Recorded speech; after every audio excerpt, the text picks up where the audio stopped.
Hi. Hi. நேற்று நடந்த அந்த கரூர் சம்பவத்தை ஒரு பொதுமக்களோட பார்வையிலேருந்து நாங்கள் பேசணும்னு நினைக்கிறோம்.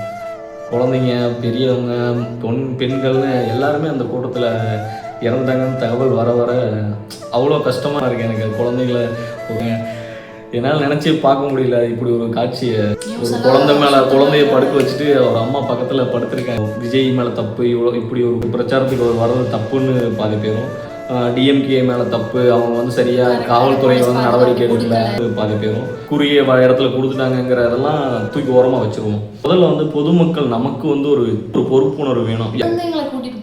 ஏன் போறீங்க என்ன கேட்டுருவாங்க, மிஞ்சி போனால் கொஞ்ச நேரம் அழுவாங்க, டென்ஷன் ஆவாங்க, கத்துவாங்க, கத்திட்டு போட்டோம். நம்ம ஒரு 6-7 மாதத்துக்கு முன்னாடி பெங்களூர் ஆர்சிபி ஜெயிச்சப்போ இதே மாதிரி ஒரு பிரச்சனை நடந்து ஒரு 10 பேர் செத்து போனாங்க. இது ஒன்றும் ஃபர்ஸ்ட் கிடையாது. இவ்வளோ கூட்டம் வருமா அப்படின்னு நம்ம இது பண்ணுறதுக்கு 2 மாநாட்டிலே நம்ம பார்த்துட்டோம் எவ்வளோ கூட்டம் அப்படின்ற. இங்கேருந்து எங்கெங்கயோ போகிறாங்க, பஸ் ஏறி ட்ரெயின் ஏறி எல்லாம் வராங்க அவங்களோட மாநாட்டுக்கு. சொந்த ஊரில் நடக்குதுன்னா யார் போகாமல் இருப்பா? நீங்கள் பார்க்கணும் ஆர்வம் இருக்கிறவங்க டிவியில் பாருங்கள். எந்த கட்சிக்கு வேணாலும் உங்களோட சப்போர்ட்டை கொடுக்க முடிகிற வகையில் கொடுங்க. பெண்களையும் குழந்தைகளையும் இந்த மாதிரி கூட்ட நெரிசலான இடத்துக்கு கூப்பிட்டு போகாதீங்க.